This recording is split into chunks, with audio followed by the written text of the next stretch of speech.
પ્રણામ, જય જિનેન્દ્ર। આજે હું તમારી સાથે એક પ્રીમિક્સની રેસીપી શેર કરું છું। પ્રીમિક્સ બનાવવા માટે 3 બાઉલ જાડા ચોખા લીધેલા છે।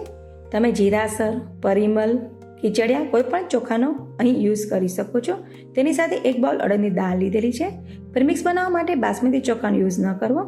તમારે જેટલું પણ પ્રીમિક્સ તૈયાર કરવું હોય તે પ્રમાણે કોઈ પણ એક મેઝરમેન્ટ સેટ કરી લેવું। 3 ભાગ ચોખાની સાથે 1 ભાગ અડદની દાળ લેવાની છે। દાળ અને ચોખાને આપણે એક મોટા બોલમાં મિક્સ કરી લેશું। આ પ્રીમિક્સમાંથી તમે ઇડલી, ઢોસા, ઢોકળા, ઉત્તપમ, હાંડવો, અપ્પમ જેવી ઘણી બધી વાનગીઓ ઇન્સ્ટન્ટ તૈયાર કરી શકશો। પકોડા અને ભજીયા બનાવતી વખતે આ પ્રીમિક્સ થોડું એડ કરવામાં આવે તો ભજીયા અને પકોડા પણ એકદમ ક્રિસ્પી તૈયાર થાય છે। જનરલી દાળ અને ચોખાને વોશ કરી પલાળીને આપણે બેટર બનાવીએ છીએ, પરંતુ અત્યારે આપણે પ્રીમિક્સ બનાવીએ છીએ, તેથી દાળ અને ચોખાને વોશ નથી કરવાના।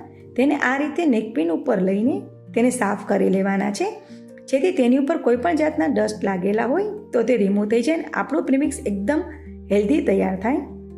જો દાળ કે ચોખાને ભેજ લાગેલો હોય તો તેને 3 થી 4 મિનિટ માટે ધીમા ગેસે ડ્રાય રોસ્ટ કરી લેવા, ત્યારબાદ તેનો પ્રીમિક્સ બનાવવો। બહાર જે પ્રીમિક્સ આવે છે તેની અંદર ઘણા બધા પ્રિઝર્વેટિવ નાખેલા હોય છે, જે આપણી હેલ્થ માટે ખૂબ જ નુકસાનકારક હોય છે। તૈયાર કરેલા દાળ ચોખાને મિક્સર જારમાં લઈને ક્રશ કરી લેવું। આ રીતે થોડો કરકરો લોટ તૈયાર કરવાનો છે, એકદમ ફાઇન પાવડર નથી બનાવવાનો। તૈયાર કરેલા પ્રીમિક્સને ઘઉંના લોટ ચાળવાની ચાળણીથી ચાળી લેશું, જેથી તેની અંદર દાળ કે ચોખાના કોઈ મોટા પીસીસ હોય તો આપણે તેને અલગ કરી શકીએ અને આપણું પ્રીમિક્સ એક સરખું તૈયાર થાય। આ રીતે તમે ઘરે જેટલી જરૂર હોય તે પ્રમાણે હેલ્ધી પ્રીમિક્સ તૈયાર કરીને વાનગી બનાવી શકશો। તૈયાર કરેલા પ્રીમિક્સને એરટાઇટ કન્ટેનરમાં ભરીને 15 દિવસ માટે રૂમ ટેમ્પરેચર ઉપર તમે સ્ટોર કરી શકશો।